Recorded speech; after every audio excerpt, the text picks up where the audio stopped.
Hi, everyone. I'm Jan Erickson, co-president of the Clearinghouse on Women's Issues in our 50th anniversary year.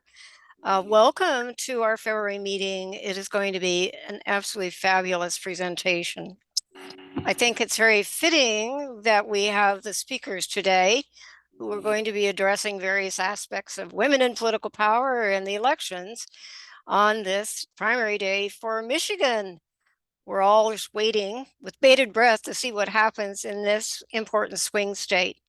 And I think it's really also interesting to mention that Governor Gretchen Whitmer, who I think has really characterized herself as a very tough and very capable leader in Michigan, is one of 8 co-chairs of the president's reelection campaign and is speculated as being a candidate for the presidency at some point in time as well. So that ties in with a very important presentation that will be done by our second speaker today, Dr. Kelly Dittmar from the Center on American Women in Politics. If you're not familiar with this fabulous think tank for women in politics, please make a point of going there at some time during this election season. It's just full of really interesting and valuable information as to the role of women in politics and office holders. And I've used it frequently to get some of the best data on where women stand. Kelly Dittmar is an associate professor of political science at Rutgers Camden and is director of research and a scholar at the Center for American Women in Politics, which is part of the Eagleton Institute of Politics at Rutgers. I'm hoping that you will enjoy hearing the results of this very important study that they've done on rethinking the role and the challenges that women in politics face in the United States as they are rapidly evolving. So we're looking forward to hearing from Dr. Dittmar, and I will move on quickly to a very brief introduction for Dr. Maya Kornberg, who is our first speaker today. She's a PhD research fellow at the Brennan Center for Justice in their Elections and Government program, where she leads work related to information and disinformation on politics, Congress, civic engagement, and money in politics. All of these topics which are in the news every day. She will be presenting on a new report, Intimidation of State and Local Office Holders, the Threat to Democracy, which she co-authored. I will urge each of you to look back at your invitations and see a really good summary of the work and qualifications of both of these speakers. I'm going to just dispense with any further introductions and particulars with our speakers and let you know that in that same invitation, there is a resource sheet for fighting the intimidation of voters and election officers. I think this is important knowledge for all of us as we go into what is going to be a very challenging election season. And I also want to thank Brennan Center for Justice as well as the Center for American Women in Politics for having made available these fabulous, fabulous speakers.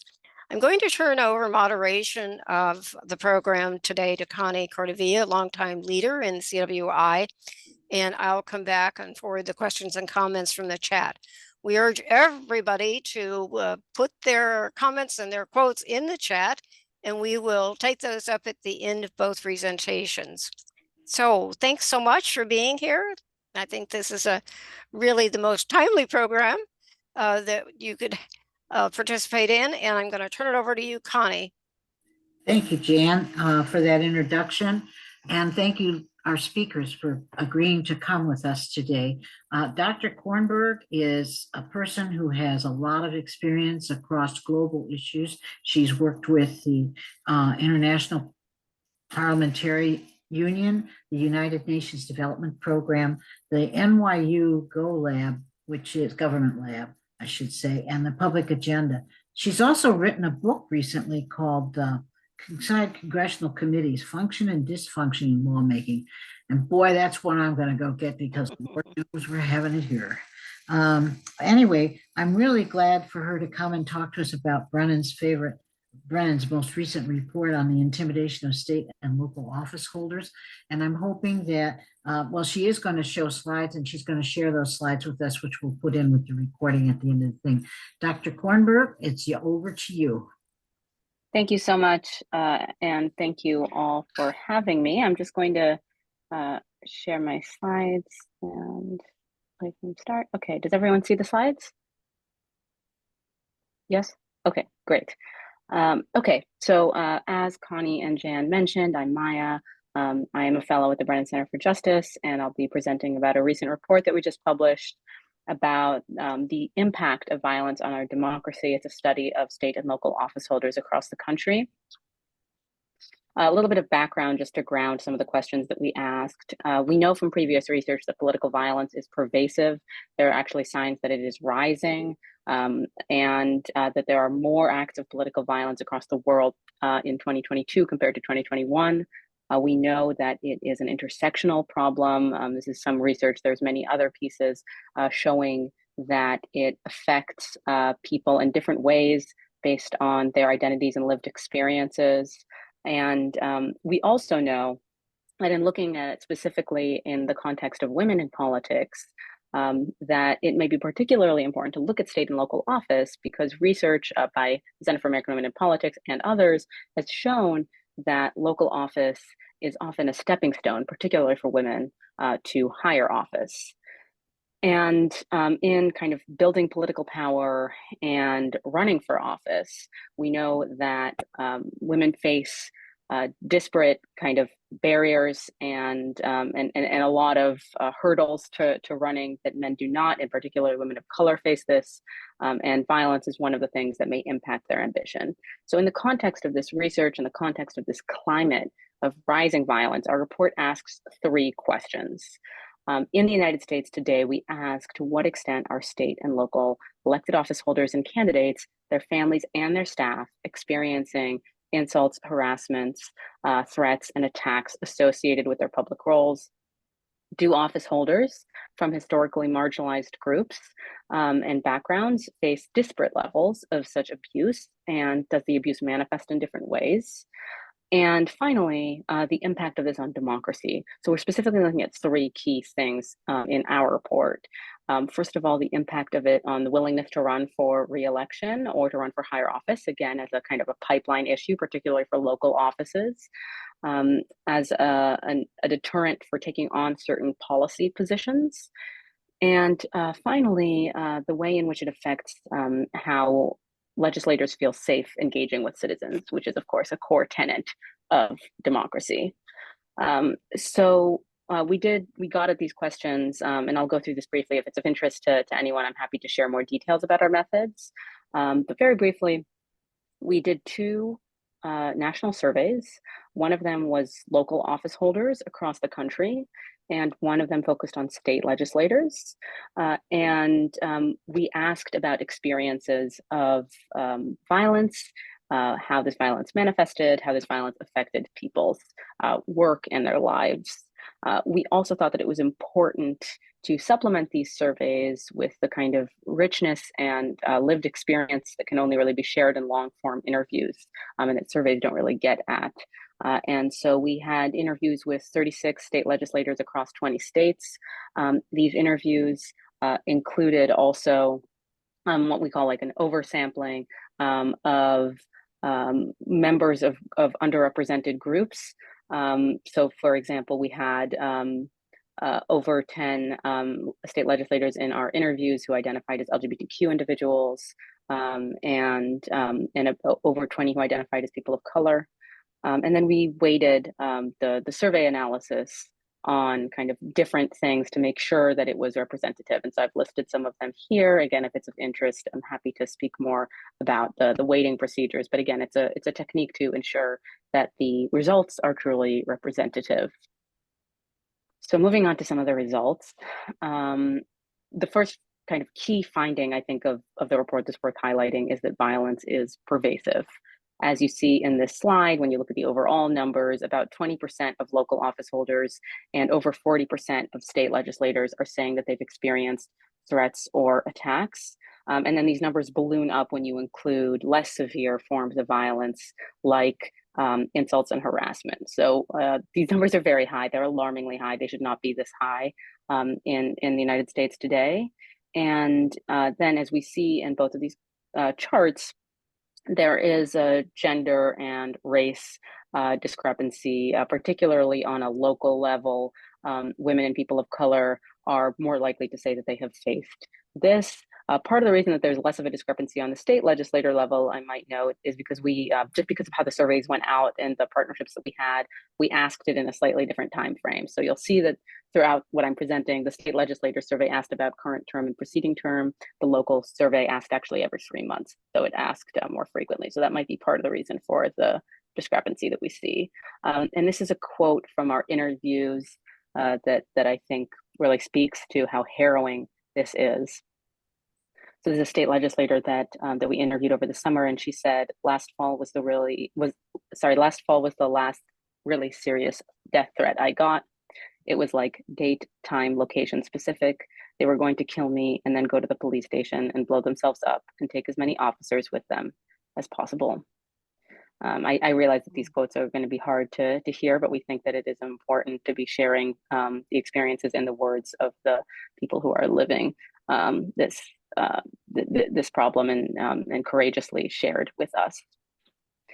So next I'll move on to our kind of second question, which is about identity-based abuse. And we found that women were more likely to report kinds of violence that targeted different aspects of their identity, from kind of mentioning their appearance or their gender identity, more to kind of targeting family members. And this was kind of across state and local office.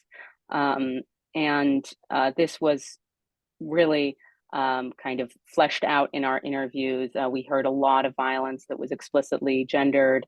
One of the findings that is perhaps most alarming is that on a state level, 1 in 4 women that we spoke to, let me rephrase that.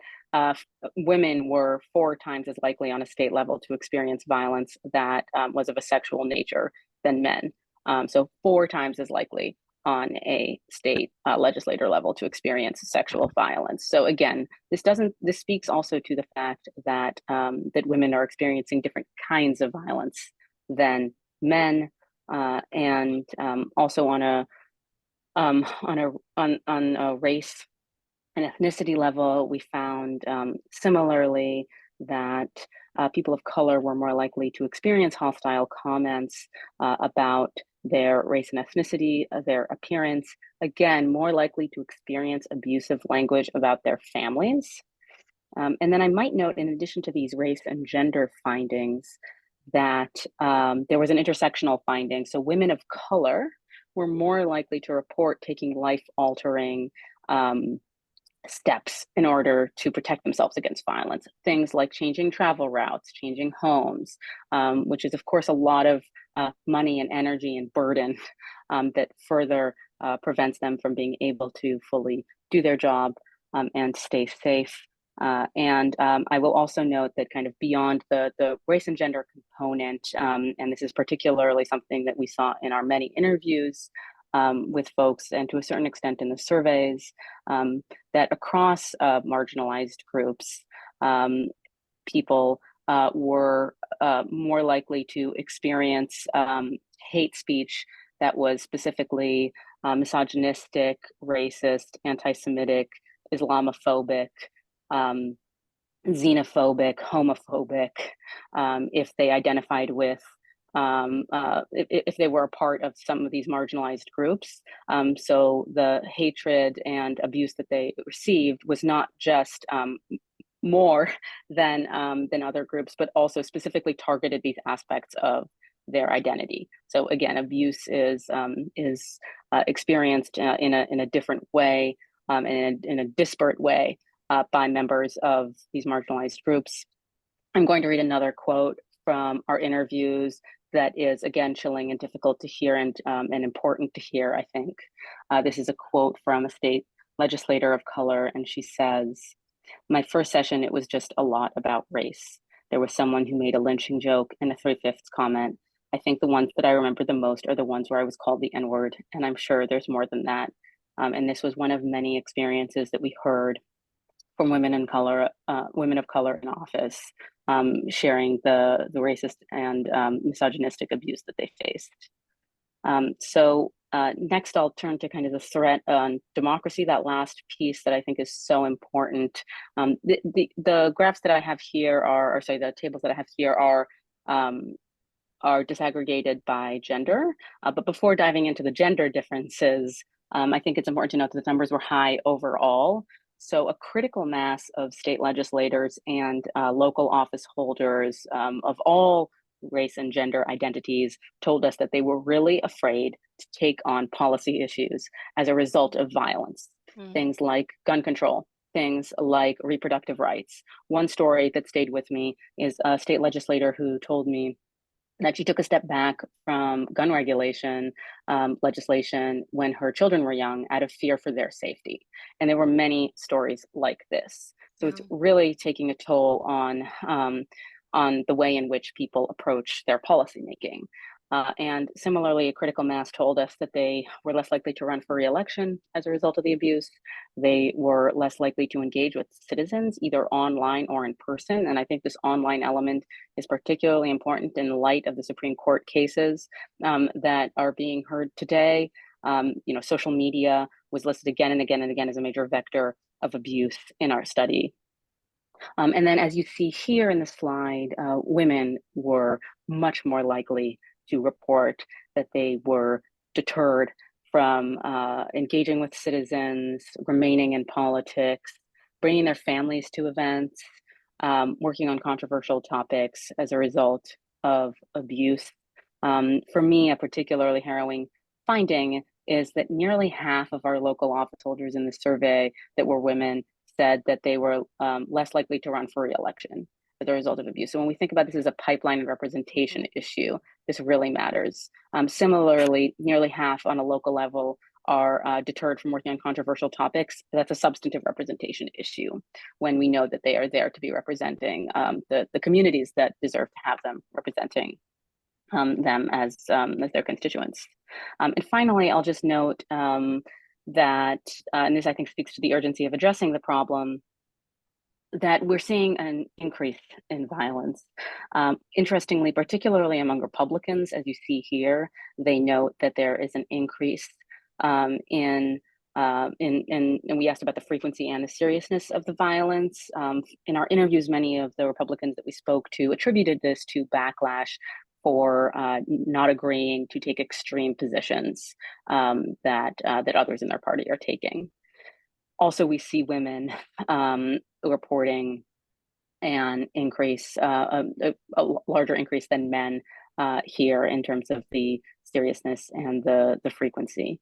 So again, worrisome numbers that speak to kind of beyond the headlines that I think that we all know about, the attacks on Nancy Pelosi's husband or other recent acts of political violence, that across the board, there are signs that this is a problem that is increasing and that we need to handle. And so to that end, I'll end by just presenting some of the recommendations that we make in the report, and happy to share more detail about any of them if that's of interest to folks. First and foremost, and this is not something that laws need to change for, but this is something that I think speaks to why we're here presenting this today. We think that public leaders should be standing up and speaking out against abuse. And what's interesting to note here is that many people who we spoke to in the interviews indicated that this was one of the things that they found most helpful, was when other public leaders spoke out against abuse, and especially when the support came from across the aisle, because of course, again, this is a bipartisan problem. It's affecting both Republicans and Democrats, and we need people from both sides of the aisle to be speaking out against it.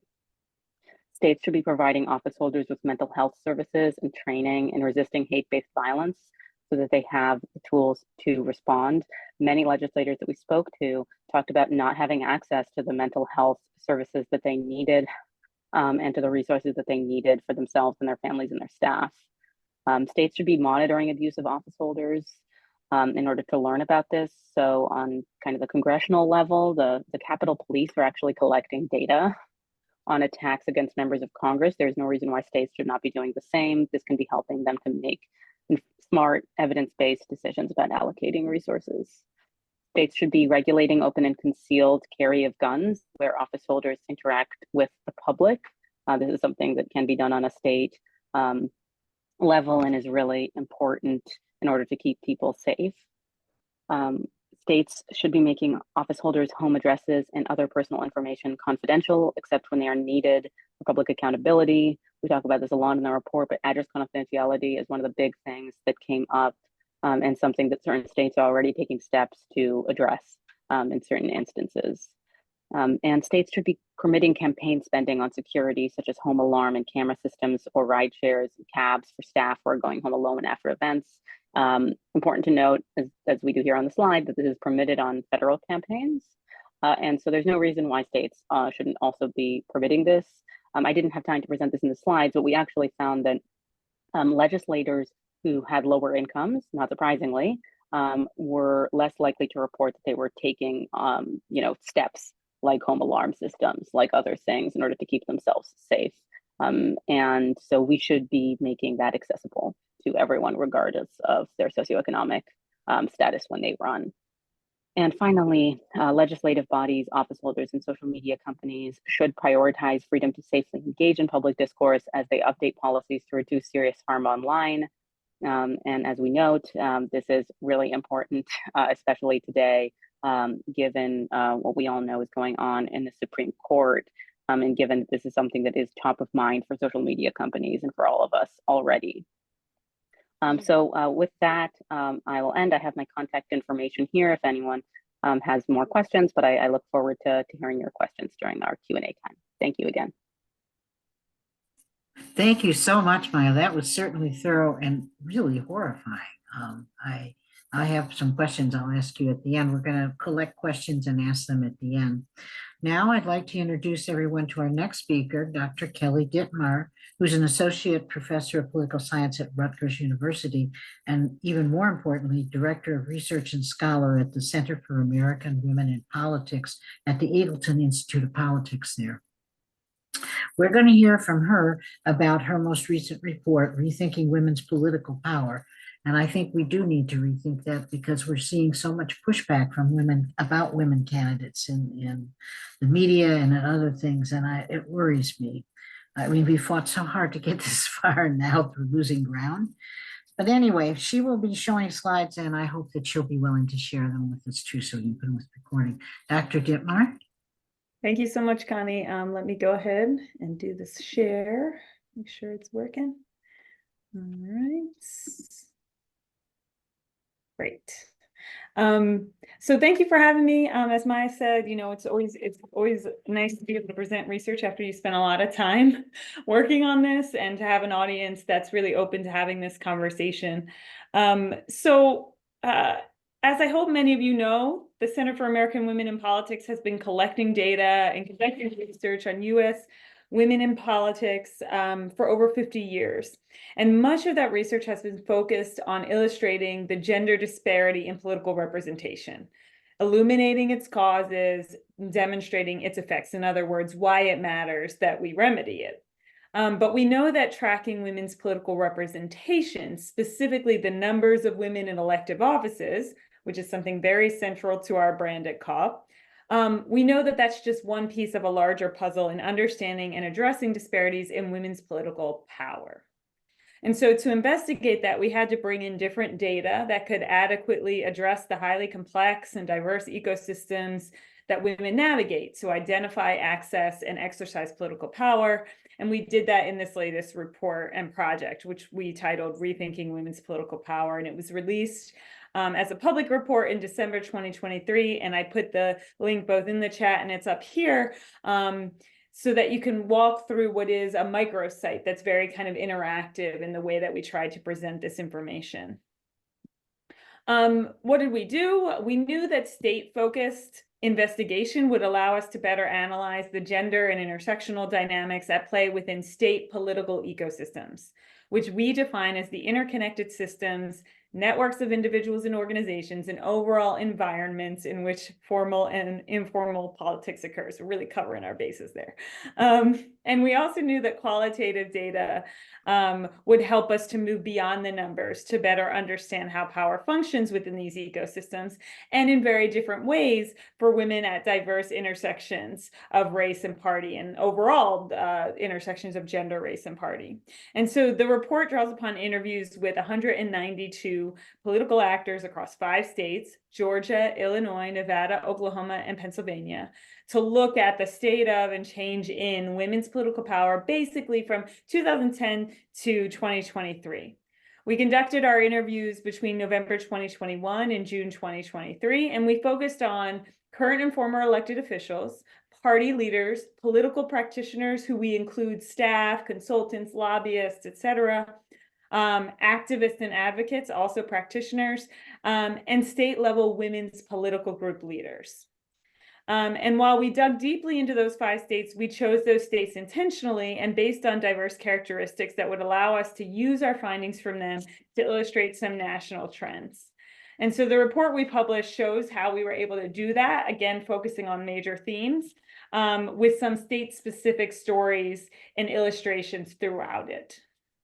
As I mentioned, this was published as a microsite, and those of you who maybe have already taken a look know that the site very much centers the voices of our interview subjects. It minimizes our words, always hard for us to do as researchers, for theirs. And it uses what we feel like is an innovative style of reporting and sharing interview data so that you can all read, and in some cases hear directly from the interview subjects about their perspectives on these topics. When it comes to our findings, we focus on 5 major themes in the report, each of which constitutes a chapter. And I put them all here, but obviously they're all in the report, so you don't need to worry about all this text. I don't want to walk through the entirety of the report today, largely because there's not enough time, but also because I think some of this for this audience will be repetitive. What I want to do is raise a few points from our reporting and our prescriptions, which we include as well on a page of its own in the report, as well as within each chapter. I want to focus on those that I think are especially relevant to this group and perhaps more disruptive of how we as a women's political community think, act, and engage in both research and intervention. And so those are concentrated in the first 3 chapters of the site in the report. So we lead the report, as is evident in how we titled it, by emphasizing the value of reframing the conversation from numbers to power in evaluating gender parity and disparity in U.S. politics. Doing so requires us to expand, 1, our definitions of political power, 2, the measures we use to evaluate women's political power, and this includes measures we all might use to track the success of our own programs and interventions. And 3, the sites on which we focus to increase women's political power. So in our interviews with political leaders, we asked them where they felt the most political power resides in their states. And answers varied by state, as you can imagine, reflective of the differences in how powers and responsibilities are allocated within those states. The most common responses were those that rejected the idea that political power is concentrated in any one role or position, including that it's not solely in elective office positions. Of course, there is power in elective offices, and so we want to recognize that, but our case studies show how the power of elected officials varies by level of office and not in uniform ways nationwide. So for example, the strength of governors, the influence of state legislatures, the power of local and municipal office holders, all of these things differ and vary across state political ecosystems. Depending on where you live, you'll know that difference. And power is allocated unevenly between legislative leadership, committee or caucus chairs, we'll have Maya weigh in on that, and rank and file members on their ability to do things like allocate resources, set agendas, and shape culture. Moreover, the patriarchal and very white roots of political institutions are stubborn, and the motivation to maintain that status quo is strong, even when record numbers of women are elected. And so this creates disparate experiences for women and conditions in which women's power especially if measured by their capacity to thrive and their capacity to have influence. It creates instances in which that power is constrained, even where the numbers are high. And the best example of this is in Nevada, the first state with a majority woman legislature. As Nevada's women political leaders will tell you, that's great. And there's a lot of benefits from having so many women in their state legislature. But a majority woman legislature is not alone proof that power is equal between men and women in the state, including within the legislature itself. And so, as Assemblywoman Selena Torres from Nevada told us, there is this system of white male patriarchy in the legislature that permeates regardless of whether or not we're the most diverse legislature. And Senator Dina Neal, also from Nevada, pointed more specifically to the racial and ethnic dynamics that create inequities in experiences and influence for Black versus white women legislators, pointing specifically to the racism she's experienced among lobbyists who told her in this instance that she couldn't carry certain pieces of legislation while white women could. Finally, in our Oklahoma case, it presents a clear illustration of how party control undermines power for women in the super minority. So in Oklahoma, while women were over 50% of Democrats, or are over 50% of Democrats in the legislature, being a Democrat in a Republican-dominated space can make that experience, as former Representative Merlin Bell told us, feel like martyrdom. Wow. While representation in elected offices is often used as a proxy measure for political power, in-depth investigation into the state political ecosystems makes clear that political power is held by many individuals, groups, organizations whose names are never on elected ballots. That's the list that I have here to the right? All of these unelected political actors, legislative staff, lobbyists, state agency leaders, these folks are often in decision-making spaces and derive power from explicit policy and budget authority, from knowledge and expertise of both policy and process, from established relationships, etc. Political practitioners, those who are on the campaign trail and often who work for parties or office holders themselves, also have significant influence in things like recruitment, as well as in shaping political and policy priorities or outcomes. And while elected officials, elected leaders are at the mercy of electoral fortunes or term limits, unelected political actors like these often amass longer tenures that provide them with greater institutional knowledge that they can leverage, again, as power. Political donors, corporate political action committees, industry leaders, unions, grassroots advocates, all of these folks have significant influence in things like marshaling resources, whether they're financial resources or human resources, right? Moving volunteers, acquiring voters, staging a protest or action. Those all, again, are going to shape electoral and policy outcomes. And lastly, unelected roles can also lead to office holding, thanks to the knowledge gained, relationships developed, and motivation tapped through that first-person observation of governing institutions and elected officials. So this is where you see a lot of staff, right, go on to run for and win elected office.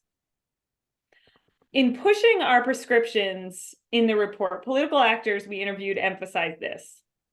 Power in any role is an illusion if keeping that position requires ceding autonomy.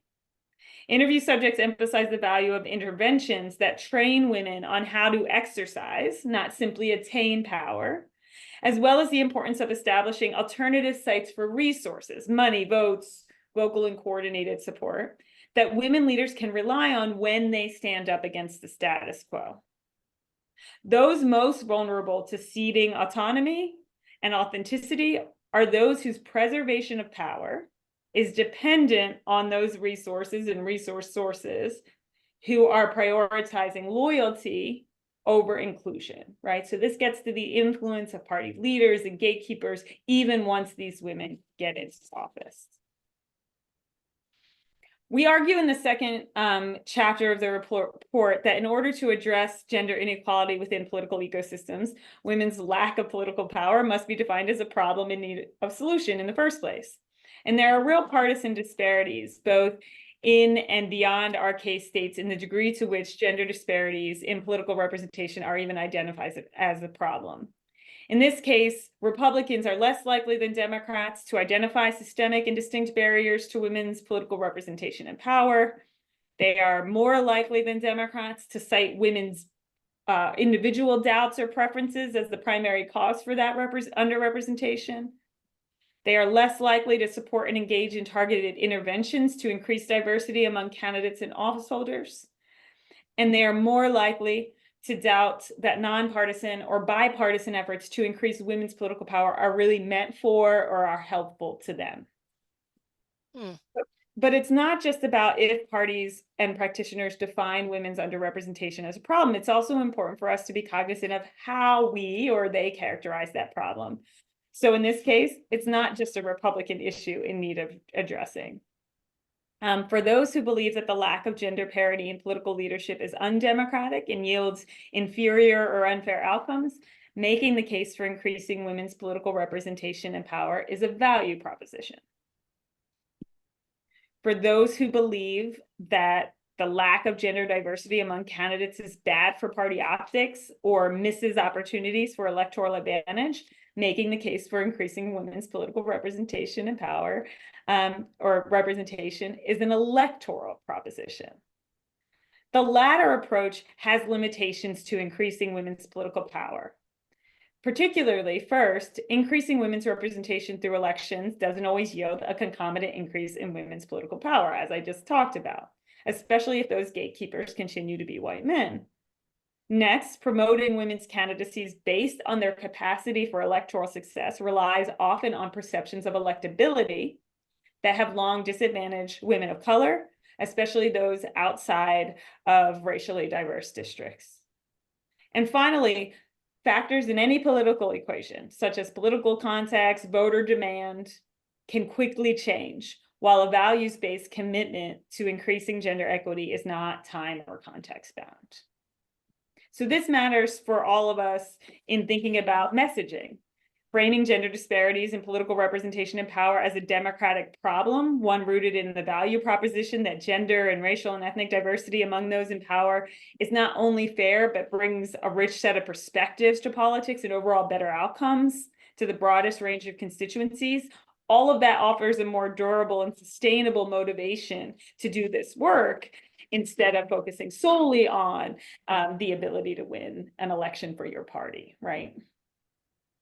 And returning to the partisan differences in terms of problem definition, it also pushes us to think more creatively about how we do engage Republicans in work that will increase women's political power. That may require less explicit focus on what we think of as women-targeted messages or identity-based messages and programs, and may require us to put more pressure in the larger ecosystem or support infrastructure on organizations that might not be targeted in that way, but can provide services and supports for women and do better in supporting women.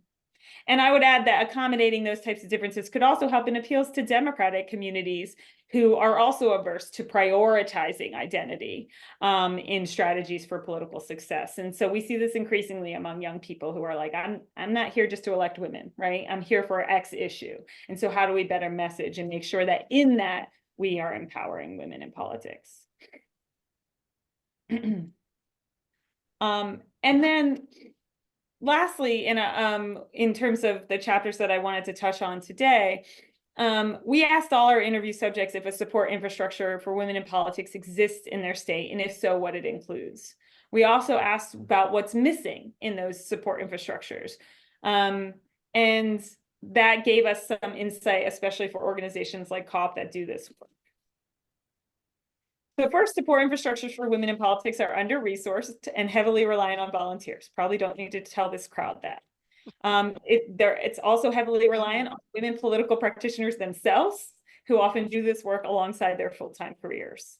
And our interviews provide a lot of first-person testimony to this, evidence on how it challenges their capacity, their reach, and the sustainability of these organizations. And so we just argue, in line with those political leaders we interviewed, that a robust and sustainable resourcing, one that is not context dependent. In other words, you don't just fund these organizations in 2018, that's necessary for institution building and infrastructure expansion.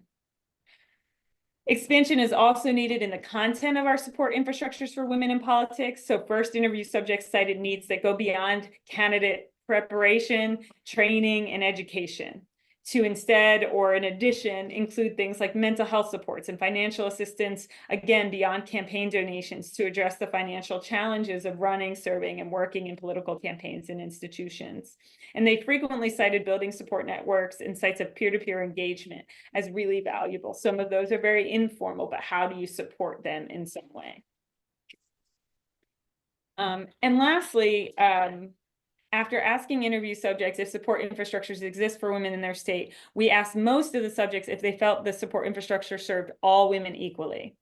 This interrogation revealed disparities in access and availability to these kind of women-centered supports. So political women suggested that more support, including guidance on navigating existing roles and planning for future ones, is necessary for women once they're elected to office, citing the disproportionate emphasis on candidate training. Interview subjects also told us that more support is necessary for women who seek and hold unelected positions of political power, staffers, consultants, lobbyists, etc.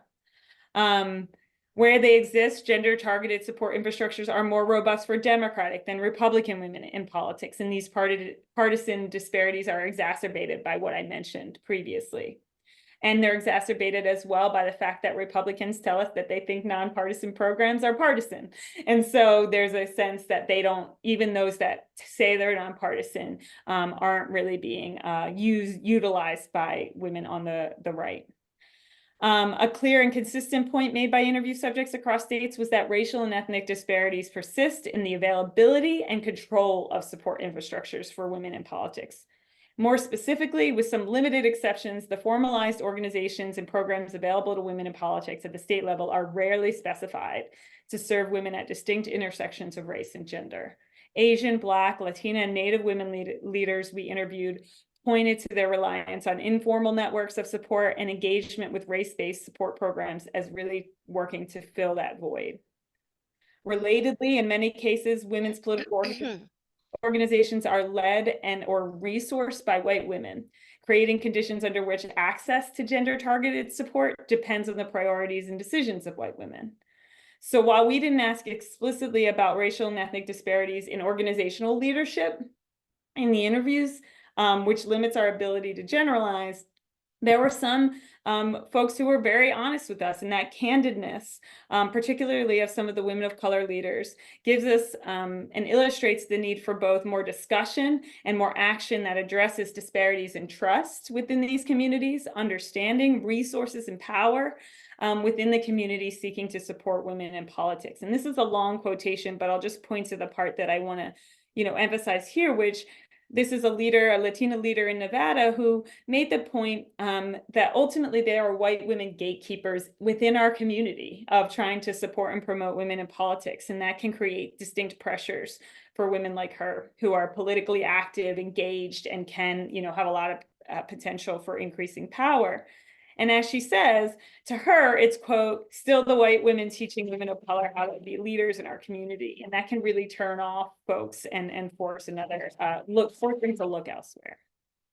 So I want to wrap up because I know I'm running over time, just to say that there are other prescriptions that we put out in the report to sort of invest in programs that serve women at these distinct intersections, to think more about how we deal with the issues of trust and inclusion within the organizations. And that means empowering a more diverse coalition of women in leadership and with the adequate resources to lead these efforts, and work on more coalition building across organizations that aren't necessarily targeted for women in politics.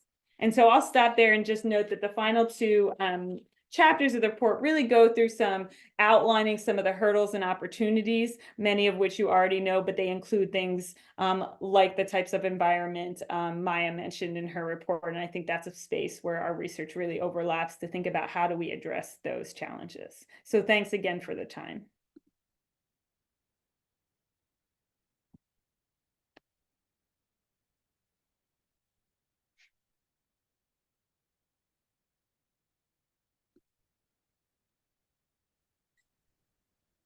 Well, thank you very much. Both of you are really giving us so much food for thought here. And we are going to have to rethink a lot of what we do in supporting women. I have not seen any questions in the chat. Maybe we. Jen, I have Connie sent me some directly. Oh, great. All Yeah. right. And Maya, do you have? How did you? Yeah, Okay. I saw them directly as well, but I'm just saying them Oh, now. good. Oh, perfect. So whichever ones you think refer to your expertise, why don't you go ahead?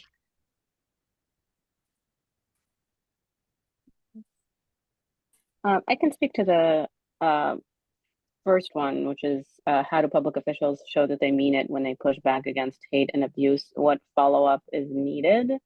I don't think that there's one answer for this in terms of what we found in our study, besides what may be the obvious, which is genuinely supporting this and supporting it as a problem that is not just one that might affect members of your community or members of your party, but a problem that is a systemic problem.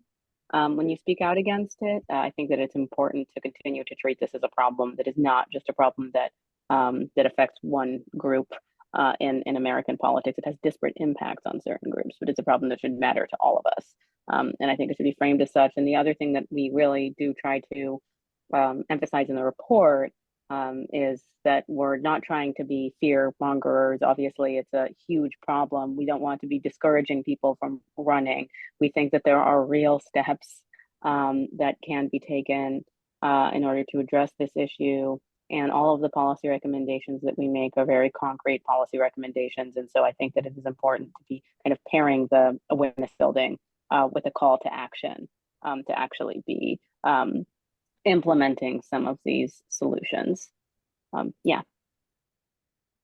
Great, thank you. Did you want us to take the audience questions or go ahead with?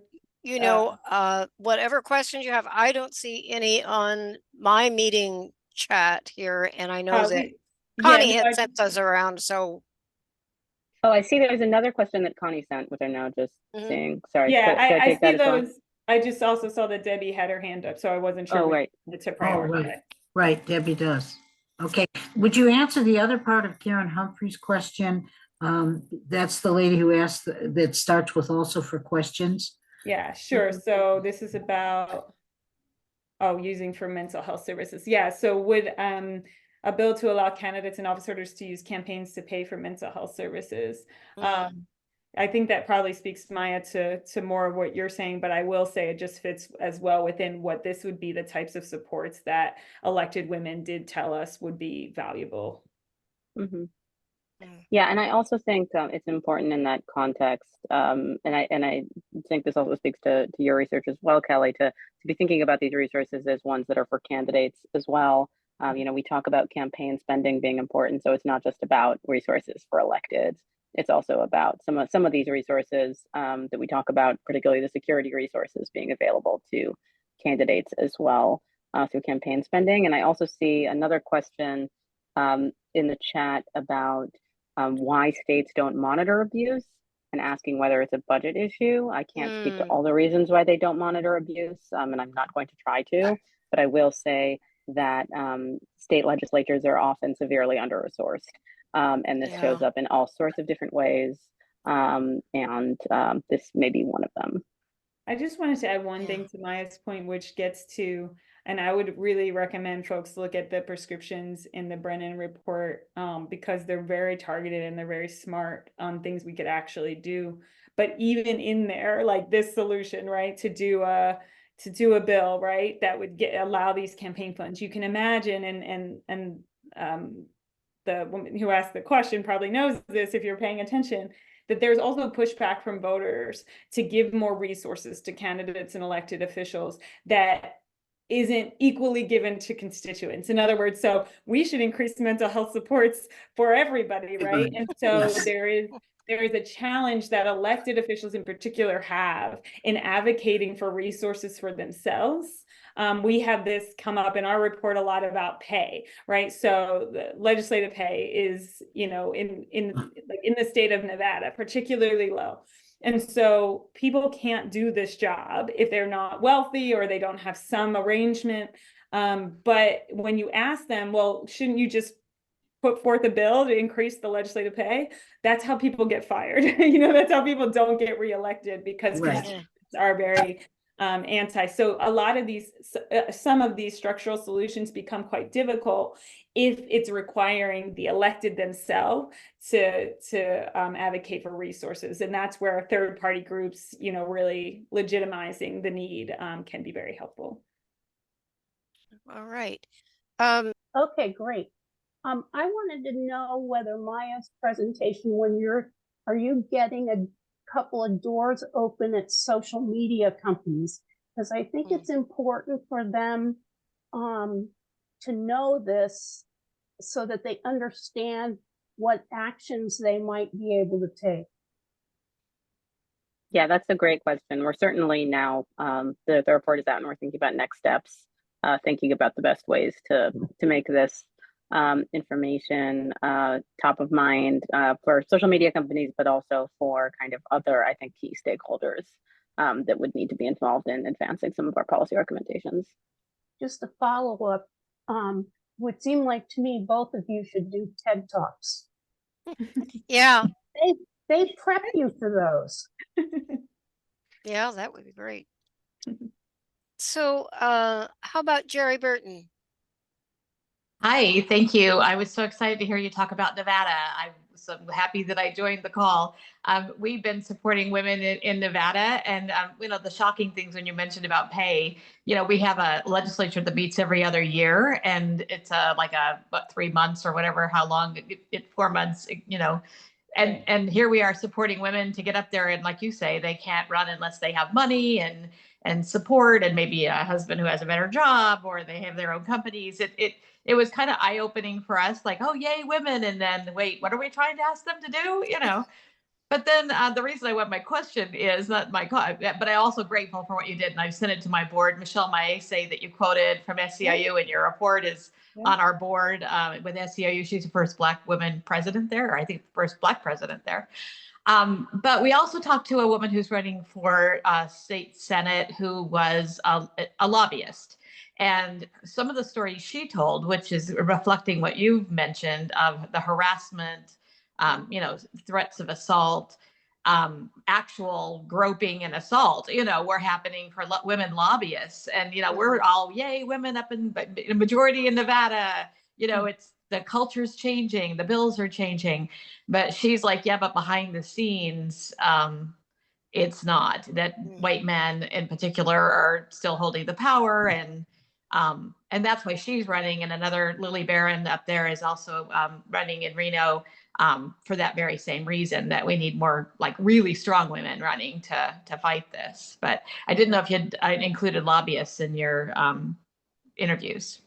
Yeah, we spoke to some lobbyists, and then one other related point to Nevada. So definitely just co-signing that they shared those experiences, and that's why we really wanted to use Nevada as a case, not to discount the progress, because it's been phenomenal. And there's a lot of, when we talk about support infrastructure for women, there is a lot of that support. There's a culture of expectation now that women are going to be at these tables, but there is still these stubborn areas of both racism and sexism. But I would add to that this is a state that also shows you where the power lies is not actually in the state legislature. And it's state legislatures who told us that, right? Like, so this is not to offend them. This is to say that the power lies with lobbyists, because it's a term limited and low meeting state. So lobbyists have the institutional knowledge. They tend to guide the agenda to some extent. I mean, there's debate there, but they have a lot of power.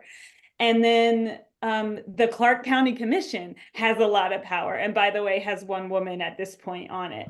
And so there's other sites that we need to look at, which are both elected and unelected in the state, and they all deal with some of these cultural, that what I would call stubbornness of these institutional biases. But thank you for sharing your insights from Nevada too.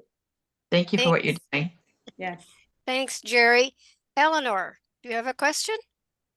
Yeah, thank you. I appreciate both the wonderful presentations, although it's a little scary to hear about all the harassment Yeah. and trouble. We've Yeah. worked so hard to get women into office, and now we're dealing with all this. Yeah. But I was curious on the Rutgers, and I love the work you've done, and thank you so much over the decades. I'm a little nervous about a reframing on power that takes attention away from elected office. And it sounded like you were talking about a pretty wide lens to include the lobbyists and the voters and the staff and the parties. And yes, of course, they're all influential, but a lot of their influence comes from convincing legislators to vote in certain ways. So it seems to me, first of all, I'm very nervous about taking the eye off the prize. We absolutely have to get and keep getting more women into these elected office, including governors with the power spots there. We got a couple of great ones, my home state, Maura Healey in Massachusetts.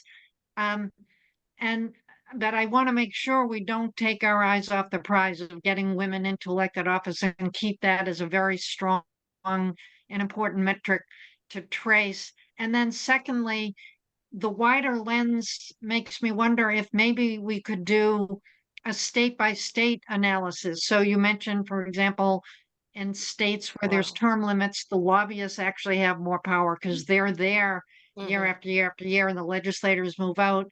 And then there's certain councils that may hold power. That varies somewhat state by state. And maybe someone's done this already and I haven't seen it, but what about a state by state power analysis to know where is the power in this state at this time and kind of Right. focusing on getting women into those arenas? Right. So Thank I would definitely suggest to you, so the report is a state by state. That's how we approached it, right? So we were doing an analysis absolutely that way for the reason you suggested. It will be a book. So when I can finally write the whole book, you'll see the state by state a little bit more in terms of that power analysis. And I Wow. know there are other hands up, but I did just want to comment on the Center for American Women in Politics is definitely not ending our effort to get more women in office, or I think taking the eyes off that prize. But what I think we need to do, I do feel firmly that that is not alone going to get us to the types of outcomes that many, I would suggest probably in this room, would like to see. The idea of increasing women's political representation is with a perspective of it will yield, representational outcomes. That's not going to be true if those women get into offices where they are stymied, their autonomy is questioned, they don't have the positional power, other positions have more power, even over things like policy and budgets, right? Again, we see in some places that power is not in the legislature. And so just to be really thoughtful about the diverse spaces and places that will get us to the end of increasing women's political power is a slightly different question that I think it's worth us doing simultaneously. Great. Thanks so much for that information. We'll look forward to the book and I hope it comes soon. Karen, we have a couple more try. minutes here. Karen Humphrey, do you want to speak? Yes, thank you. And I'm part of the National Women's Political Caucus, which is part of the infrastructure that Dr. Dittmar referred to. I just want on the California bill, I just want to say that there is a huge coalition being put together of women's organizations and political organizations to support that bill. And it may not actually, it came up, so I didn't look at it, but it may apply only to candidates, but to people who are actually running, including office holders. But I don't know where it will go. The real question is for Dr. Dittmar. It seems like no matter how much additional capacity there is, particularly in organizations supporting women for elected office, NWPC is not a funding juggernaut. Even the ones that are, like Emily's list, is more of a funding juggernaut, but even they are not. We all pale in comparison to the independent expenditure and dark money organizations that are primarily run by white males, many of whom are business interests. We have a city council member right now that is being drowned in hit pieces that are paid for by realtors and apartment owners associations because she's not a pushover. And I seriously fear she'll be defeated on the basis of these pieces. So I've seen this develop over the last 10 to 15 years, that Citizens United and other court decisions which say anybody can spend money any way they want, and nothing, and we can't raise enough money to even effectively combat them, much less outspend them. So Yeah. I'm very concerned about that long-term effect on, particularly on women and women of color in public office. And for the record, NWPC has vastly improved the diversity of its leadership. And so we are hearing those voices more Good. clearly. And as an old white woman, I need to hear them. Likewise, I mean, I need to, you know, I think it was good for me and our organization to hear that and think about how we do better. I think your point is exactly illustrative of why, if we reframe the conversations to power too, that we're identifying the money as the source of power. And I'm gonna do another shameless plug of my colleagues' work, which is, I put in the chat. So Kirisa Matsu is now doing a series of reports, and she will actually have a new report coming out on the 24 cycle in about 2 weeks, that's looking at gender, money, and politics. A lot of these questions. Now, these reports are not doing independent expenditures, which I think is a big, Karen, to your point, like an important piece of this. But what it does do that I think speaks to IEs to a certain point, and to what you were noting about your organization, is it looks at the donor gap, the gender gap in donors, especially in amounts of donors, who can self-fund, who's giving. And it does put pressure on us to be thinking differently again, to say that a position of power for women is to be in donor positions. So while there are many, I would put myself in the camp who thinks that maybe we shouldn't have so much money in politics. I agree. But in the world that we live in, how do we also navigate the space as it is so that it can work to women's advantage and empower women? And so that report, and many other people are doing really great work on this as well. But just to say that I think you make a great point and a good reminder again of, those folks are not elected officials, but they have a huge influence. Exactly. I just want to say thank you to both of you. These reports are both superb, and I will be sharing the Brennan Center report with the sponsors of the bill. Awesome. And with Thank that, you. I'm going to suggest we go to Sue Klein, and she'll close us out. Thank you very much. Thank you to the presenters and to the questioners, all for excellent, enlightening comments. And I'd like to ask a broader question, if I can, particularly to Maya and her colleagues at the Brennan Center. What things do you think are most threatening to fair elections in 2024? And what do you suggest doing about them? Yeah, thank you for the question, and for the opportunity to talk about some of the work that my wonderful colleagues are doing as well. I might begin by noting that the problem that we just presented upon, I see as a real threat to the elections as well. The time to start caring about this is now, because a lot of the violence that we heard about is violence facing candidates, not just electeds. And so this is already one of the threats that I would note as a major threat. I think political violence continues to be a threat to free and fair elections. The other thing that we're working on at the Brennan Center is misinformation, as was noted in the introduction. So this year we are kind of convening a group that brings together election officials with researchers who research misinformation, so that election officials can really be up to speed on the biggest false narratives that are being spread. And research shows that this can be super effective in terms of combating misinformation. They can know how to, how to pre-bunk, how to preemptively put out accurate information and deal with these threats in a timely manner. So misinformation continues to be a real threat in this election. And again, we don't need to reinvent the wheel in dealing with misinformation. There's a lot of research that's been done on how to deal with it, but it continues to be a threat, I think, especially in the context of AI and deep fakes. And other things that we know exacerbate misinformation. This is something that I think needs to be top of mind. And then the last thing that I'll highlight is the long-term work that the Brennan Center has done for many years now with election officials.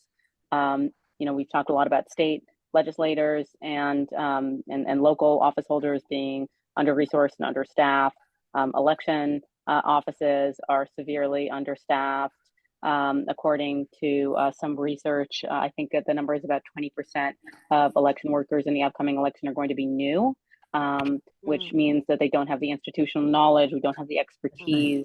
And so there needs to be a lot of work to be kind of building this branch up and making sure that they just have the resources that they need to be facilitating these elections. Another project that the Brennan Center does to help this is called the Committee for Safe and Secure Elections. It brings together law enforcement and election officials in order that they can kind of build relationships and be aware of the resources that they need and how to stay safe.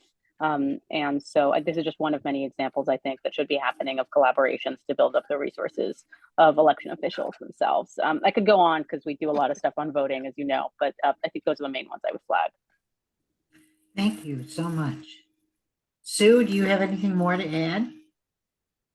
That's great.